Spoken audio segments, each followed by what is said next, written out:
네, 화요일장 마켓7 이분과 함께합니다. 뉴스탁 유창희 대표 모실게요. 어서 오세요. 안녕하십니까. 네, 저희 바로 첫 번째 키워드 오픈해 보겠습니다. 첫 번째 키워드 보여주시죠.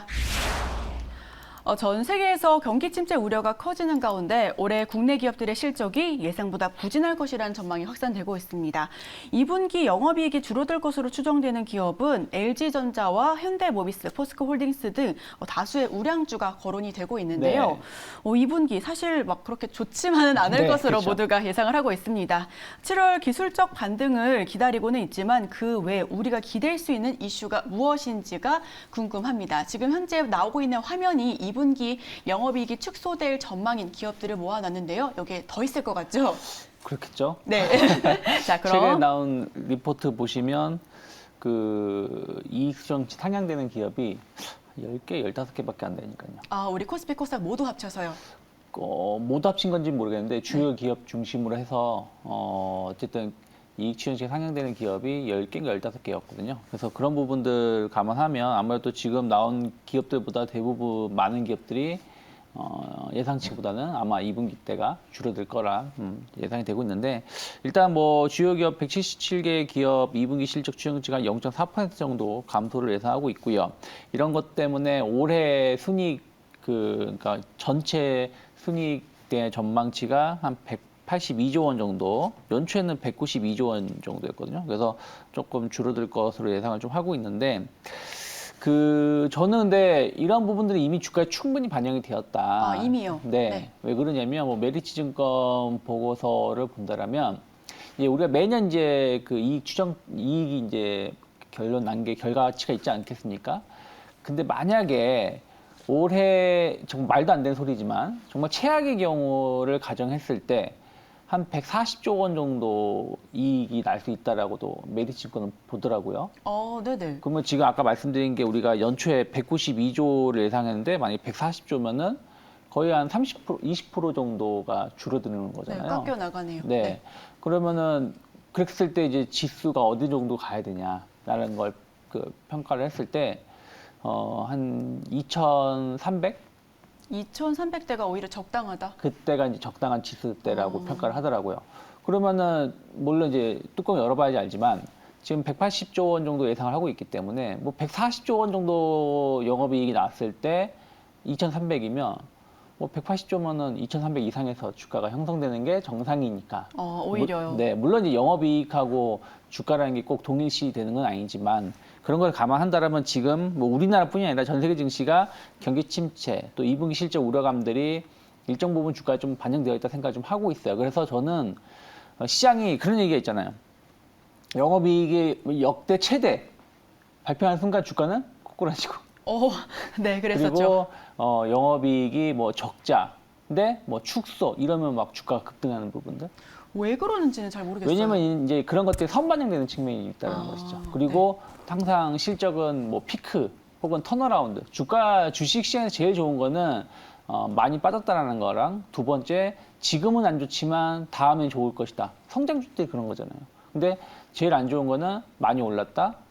실적이 지금 피크다. 이런 것들이 좋지는 않은 거거든요. 그래서 오히려 그런 것들이 주가에 좀 반영되었다 저는 생각을 좀 하고 있어요. 그래서 만약에 실적이 안 좋게 나온다고 하더라도 우리가 예상했었던 내에서의 실적이 안 좋게 나오는 거면 주가의 하락보다는 좀 반등을 좀 기대해 볼 수도 있다. 그래서 하락이 나온다고 하더라도 전 제한적인 하락이 나오지 않을까. 그렇게 보고 있습니다. 네, 저희가 7월에 기술적 반등을 기다리고 있다라고 말씀을 한번 이제 여쭤봤는데 우리 김선희님께서는 기술적 반등이 아니라 기적 반등일 것이다라고 이렇게 이야기를 하시네요. 네, 저희도 한번 계속해서 어느 정도로 이제 이렇게 실적이 나오는지 그 실적 따라서 얼마나 올라가 주는지 살펴봐야 될 것 같습니다.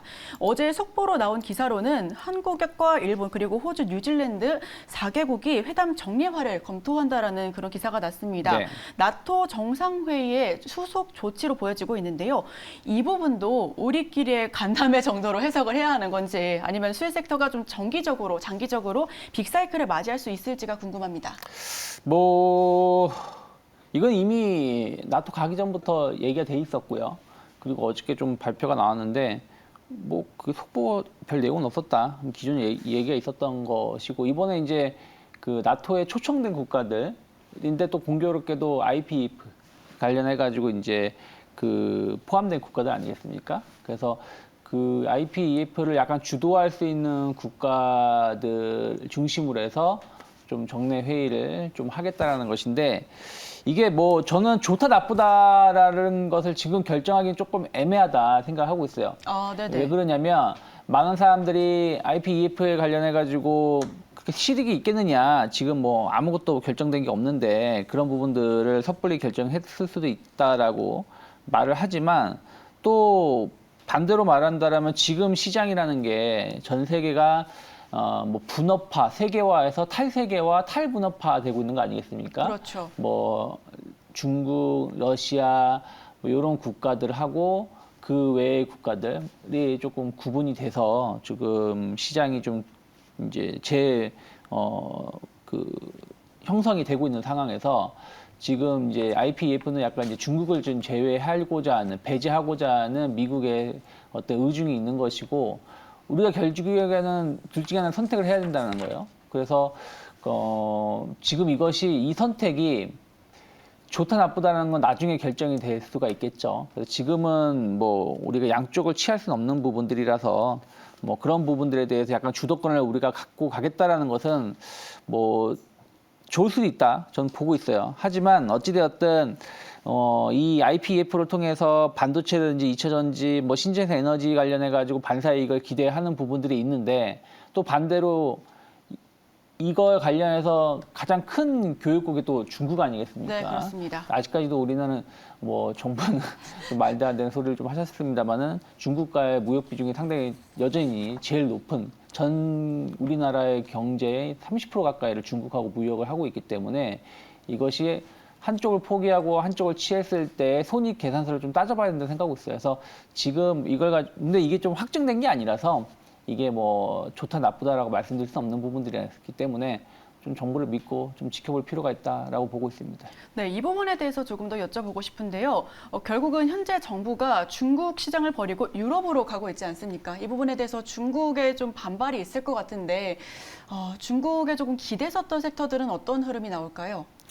중국을 버리고 유럽으로 가지는 않을 거예요. 그건 그냥 나토에 갔으니까 립 서비스 차원에서 말한 것이지 우리가 유럽에서 그렇게 많이 뭐 엄청나게 중국을 버리고 유럽을 갈 정도의 매력이 없어요. 네. 네, 그런 부분들이 있기 때문에 그것은 너무 좀 과장된 생각이다라고 보시면 좋지 않을까 보고 있습니다. 네, 좋습니다. 저희 그럼 바로 두 번째 키워드 열어보겠습니다. 두 번째 키워드 보여주시죠.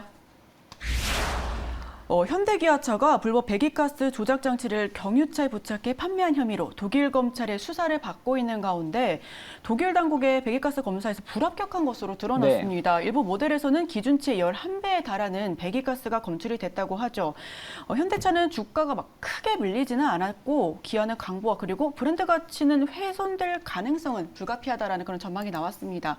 그런데 많은 전문가분들께서 이 이슈가 바로 나왔을 때는 크게 뭐 주가에 영향은 없을 것이다. 이 문제가 뭐 크지 않을 것이다라고 이야기를 했는데 계속해서 이제 기사가 나오고 있으니까 한번은 다뤄봐야 될 것 같아요. 네. 자동차주에 어떤 영향을 계속해서 미칠까요? 뭐 물론 우리가 너무 안일하게 지금 생각하면 안 되는 게죠. 어쨌든 조사가 들어온 것이니까. 근데 이거에 대해서 너무 또 걱정할 필요는 없다 생각을 하고 있는 게 말씀하신 것처럼 뭐 2015년도부터인가요? 그때부터 15년인지 17년인지 모르겠습니다만 한 2, 3년 동안 판매된 디젤 차량인 것이고 판매 대수도 많지가 않아요. 한 20만 대 내외. 물론 이제 독일에서 시작을 해서 이게 뭐 프랑스라든지 뭐 옆에 스페인이라든지 뭐 이런 나라로 이게 같이 연쇄적으로 어떤 동일된 움직임을 보인다라면 조금 영향이 있겠죠. 왜냐면은 그 현대가 그 미국 관련해가지고 연비 문제라든지 뭐 이런 걸로 해서 이제 그 쿠폰 이런 보상을 해줬던 적이 있었으니까 그래서 그런 부분들을 비교한다라면 그렇게 확산된다라는 문제가 되겠지만 좀 독일에서의 흐름을 끝난다라면 뭐 이게 이제 뭐 음모론이지만 독일이 전기차 관련해가지고 현대기아가 너무 잘 나가니까 견제를 하기 위해서 이런 조사를 했다. 뜬금없이 뜬금포 아니겠습니까? 이게 지금 판매되고 있는 것도 아니고 벌써 몇 년 전에 판매된 것이고 그리고 본인들이 했었던 행동은 생각 못 하고 있는 것이죠. 폭스바겐이라든지 그렇죠. 벤츠라든지 뭐 BMW라든지 본인들 3대 메이저 자동차가 전 세계 장난질한 것은 생각 안 하고 있고 현대기아가 몇 대 판매되지도 않은 거 그런 거 가지고 좀 꼬투리 잡고 있다라고도 보고 있지만 어찌되었든 이것이 뭐 이 정도에서 끝난다면 크게 뭐 건들 수 있는 건 별로 없다라고 보고 있지만 이게 연쇄 흐름을 좀 지켜봐야 된다고 생각하고 있고 뭐 이렇게 되니까 우리나라도 좀 그때 당시 좀 강하게 좀 벌금 좀 매기고 좀 퇴출시켰어야 되는 게 아닌가. 우리가 강하게 할 수 있었을까요? 네, 근데 이게 정부가 잘 조율할 수도 있다 생각하고 있어요. 만약에 뭐 강대강으로 가진 않겠지만 뭐 우리는 당신네 차량들을 관련해가지고 뭐 이런 식으로 처벌했으니까 뭐 유예해달라 이런 건 충분히 가능하거든요. 그래서 그런 부분들 관련해서 좀 정부의 역할을 좀 기대해봐야 되지 않을까 생각하고 있습니다. 지금 살짝 방어적인 이제 뭐 뉘앙스를 취하고 있어서 이 부분 어떻게 될지 저도 궁금한데요. 그런 가운데 어제 기사로는 기아가 1차 협력사의 부품 납품 중단으로 멈췄었던 일부 완성차 생산 라인 재개가 늦춰질 전망이다라고 합니다. 협력사가 추가로 납품 공급 중단을 예고하면서 실적 시즌의 악재까지 조금 더 겹해진 모습이 보여지고 있는데 기아의 최근 흐름이 좋아서 올라타거나 좀 보유하고 계신 분들 굉장히 많습니다. 주가 흐름이 어떻게 될지 대응 관점 부탁드릴게요. 네, 뭐 저는 이런 건 영향은 좀 제한적이다라고 생각하고 있어요. 우리가 언제는 부품이 넘쳐 흘러가지고 차량 생산이 잘 되고 있었던 건 아니었기 때문에 속이 시원합니다. 네. 그렇기 때문에 뭐 약간의 굴곡은 현상이 있겠습니다만은 이것이 주가를 막 급락시킬 만한 재료는 아니지 않을까 생각을 좀 하고 있고요. 하지만 뭐 부품 부족 현상은 어느 정도 이제 계속 시간이 경과가 될수록 완화가 될 수 있다 생각을 좀 하고 있고요. 그리고 뭐 꼭 현대 기아만이 문제가 아니지 않습니까? 지금 전 세계에 부품 부족으로 인해 가지고 차량 생산을 하다가 중단된 차량들, 뭐 GM이라든지 포드라든지 뭐 지금 벤츠 같은 경우는 우리나라도 마찬가지, 우리나라는 그래도 좀 덜하지만 벤츠 같은 경우는 옵션 같은 거, 그러니까 벤츠 BMW 보면 옵션 같은 거 다 빼고 출시를 하니까 소비자들이 사질 않는다. 뭐 재고가 넘쳐난다. 뭐 저 같아도 1억이 넘는 차인데 액정에 터치가 안 되면 누가 사겠습니까? 그래서 그런 부분들 관련해 가지고 계속 이슈가 되고 있기 때문에 이게 꼭 우리나라만의 문제는 아니다라고 보고 있고 하지만 어찌되었든 이것은 동일한 문제면은 뭐 앞으로 성장 모멘텀을 봐야 되는 것이고 그러면 계속 말씀드렸습니다만은 전기차 관련해 가지고 현대기아가 정말로 급성장을 하고 있는 것 같아요. 지금 뭐 신차 판매 예상되고 있는 것들 그 공개되면은 우리나라에서도 호평이 나오고 있지만 뭐 다른 유튜브 같은 거 보시면 해외 유력 유튜버들 차량 관련된 그런 사람들이 그 모델을 소개하면서 상당히 그 긍정적 평가를 하는 내용들이 많거든요. 그래서 그런 부분들을 보신다라면 저는 조정 시 매수 관점 여전히 유효하다 생각하고 있고 뭐 현대차, 뭐 SE, 뭐 화신 같은 기업들 계속 주목하실 필요 있다. 특히 부품주들, 뭐 SL 화신은 신고가 흐름을 보여주고 있기 때문에 뭐 시장이 엄청난 충격을 받지 않는다라면 이러한 주가 상승세는 좀 더 이어지지 않을까라고 보고 있습니다. 네, 오늘따라 더욱더 시원시원한 발언으로 우리 PD님과 작가님의 네, 사랑을 듬뿍 받고 계십니다. 그런 지금 하반기가 성장주가 가고 가치주가 온다라는 그런 의견이 굉장히 많습니다. 자동차와 2차 전지 섹터 가운데서는 어떤 부분에 조금 더 방점을 두시나요?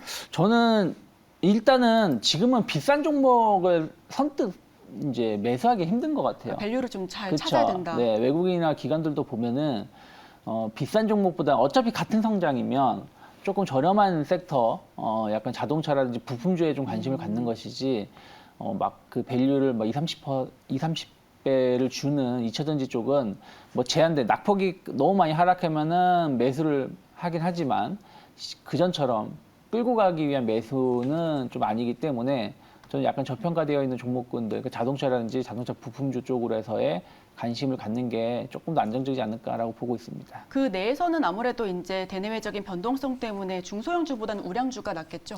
뭐 중소형주나 우량주라는 개념도 있고 말씀드린 것처럼 어찌되었든 배터리는 어떻게 보면 전기차에만 한정되는 부분들이 좀 있지만 자동차라는 게 아직까지도 전기차의 전체 비중이 10% 정도밖에 안 되는 거예요. 얼마 안 되네요. 10% 내외입니다. 그러다 보니까 결국에는 판매가 많이 되는 부분들, 그걸 다 같이 가는 거, 전기차하고 내연기관을 같이 가는 부분들, 그러면서의 부품주들. 전기차, 그래도 말씀드렸지만 전기차라고 해서 LED 헤드램프가 안 쓰는 게 아니거든요. 네, 그러니까 그렇죠. 부품과 주요 부품들은 전기차든 내연기관이든 사용되는 부분들이 있기 때문에 그런 부분들에 대해서 생산이 재개가 되고 판매가 많이 되는 부분들에 대해서 반사이익을 누릴 수 있는 기업들이 조금은 더 긍정적으로 기관이나 외국인들은 바라보고 있는 것이 아닌가라고 생각을 합니다.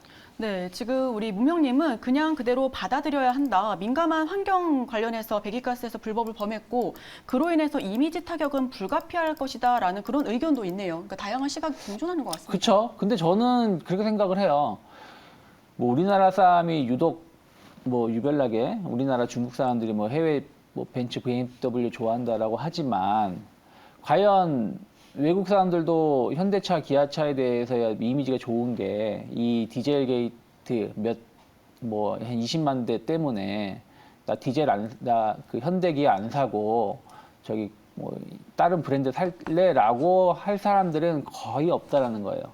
뭐 그랬기 때문에 욕하면서 차를 산다고 하잖아요. 네, 그렇죠. 그러니까 이건 우리나라 사람뿐이 아닙니다. 외국인들도 마찬가지예요. 그래서 자기의 소비 성향, 그러니까 자기의 그 좋아하는 브랜드를 갑자기 바꾼다라는 것은 정말로 자기한테 치명적인 어떤 피해를 주지 않는 한 외부의 어떤 이런 걸 단발적인 변수로 인해서 갑자기 충성 고객이 사라진다라고 보기 좀 힘들기 때문에 그런 거에 대해서 너무 뭐 안일하게 대응하면 안 되겠지만 걱정을 너무 심하게 하는 것도 조금은 피해야 되지 않을까라고 생각하고 있습니다. 네, 좋습니다. 자, 그럼 바로 다음 키워드 넘어가 보겠습니다. 세 번째 키워드 오픈해 주시죠. 네, 저희가 시간 관계상 질문을 네. 하나만 드리도록 하겠습니다. 이번에 방어가 최고의 공격이라고 세 번째 키워드를 준비했는데요. 빵주는 잊어라, 견고하게 성장하는 헬스케어주에 주목하라라는 그런 기사가 헤드라인이 있었습니다. 이런 부분과 함께 또 특히나 상반기 에너지주가 네. 강세를 많이 보였었잖아요. 그런데 최근에 계속해서 올라오고 있는 게 코로나19 관련된 뭐 진단키트라든지 혹은 원숭이 두창 관련된 그런 바이오 백신 네. 테마였습니다. 지금 그렇다면 우리가 헬스케어 대 에너지 대 진단키트 이렇게 세 가지를 나눈다면 어떤 부분에 조금 더 주목해야 될지 질문을 하나로 뭉뚱그려 보겠습니다. 저는 길게 보면 헬스케어 쪽에 봐야 된다 생각하고 있어요. 길게 보면요. 네. 네. 왜 그러냐면 그 뭐 바이오 쪽은 원숭이 두창하고 코로나 최근에 확진자가 좀 늘어나고 있지만 이건 뭐 제한적이다라고 보시면 되겠고요. 그리고 에너지는 조금 봐야 될 것 같아요. 그러니까 전 나쁘게 보고 있진 않지만 어느 정도 이제 2분기 실적이라든지 가이던스 좀 발표하면서 좀 고점 논란이 좀 나올 수도 있기 때문에 그런 걸 좀 보면서 좀 비중 조절을 좀 해야 된다 생각 좀 하고 있고요. 왜 그러면 헬스케어냐? 헬스케어는 어떻게 보면은 쉽게 말하면 헬스케어 시장이라는 건 약간 민간 중심의 시장이에요. 네네. 뭐 정부 주도의 시장이 아니라, 그러니까 의료 서비스를 뭐 본인들 선택 사항에 맞춰서 하는 서비스를 받는 것이고 이 시장은 계속해서 커질 수밖에 없다는 것이죠. 수익성도 상당히 높게 나오고 있고 그래서 대표적으로 헬스케어 하면은 많은 분들이 임플란트 같은 경우 생각을 많이 하시죠. 그래서 임플란트는 뭐 지금은 뭐 필수인 상황이 돼버렸으니까요. 그리고 그 뭐라 그럴까요? 그거 말고도 미용이라든지 또 본인 건강 관련된 헬스케어 시장은 지금 계속 커지고 있습니다. 뭐 연평균 30% 이상 성장을 예상하고 있고 2026년에는 전 세계 규모가 750조 정도로 규모를 예상하고 있다는 것이죠. 그래서 우리나라가 이 시장이 상당히 정부 규제가 좀 심했기 때문에 진출을 많이 못했었는데 이런 것도 좀 규제 완화를 좀 예상하고 있기 때문에 이런 부분들을 주목하실 필요 있다 생각하고 있고 저는 뭐 그 바이오 플러스라든지 슈비츠, 뭐 덴티움 같은 기업들 계속해서 주목하실 필요 있는데 최근에 보면 덴티움 계속 신고가 행진 보여주고 있거든요. 네, 그렇죠. 뭐 임플란트 수출 그 코로나 팬데믹이 엄청 심했을 때 2020년도, 2021년도에도 계속 증가를 보여준 게 임플란트 수출 동향이었어요. 지금도 계속 늘어나고 있습니다. 그래서 그런 것들이 전 세계에서 수요가 늘어나고 있다는 걸 확인되었고, 또 중국 시장이 큰데 뭐 코로나 팬데믹 그 봉쇄도 완화가 되고 있는 부분들이 있기 때문에 영업 활동이 좀 재개가 될 수 있다는 것이죠. 그리고 북미 뭐 유럽 외제에서의 어떤 영업력이 늘어나고 있기 때문에, 원래는 그 전에 오스템 임플란트를 좋아했는데 오스템 임플란트가 그걸 여쭤보고 싶었거든요. 이미지가 네. 많이 안 좋아졌지 않았습니까? 뭐 횡령도 있었고, 횡령까지는 저는 이해를 했는데 오너의 그 생명보험, 뭐 보험 대납 이런 좀 이슈가 있었기 때문에 덴티움이 아무래도 조금은 더 투자자들한테 관심이 좀 높게 나오지 않을까 생각하고 있기 때문에, 저는 한 목표가 한 10만 원 정도까지도 충분히 가능하다. 한 7만 9천 원. 지금 손절가가 중요하니까요. 7만 9천 원이 크게 이탈하지 않는다라면 한번 분할 매수해볼 수 있지 않을까라고 보고 있습니다. 네, 횡령까지 이해할 수 있는 관대함을 가졌지만 그래도 이 부분보다는 덴티움에 조금 더 무게를 두신 것 같습니다. 이 부분까지 함께 참고하셔서 투자 판단에 유의해 주시면 좋겠습니다. 지금까지 화요일장 마켓세븐 뉴스탁 유창희 대표와 함께했습니다. 오늘 말씀 고맙습니다. 고맙습니다.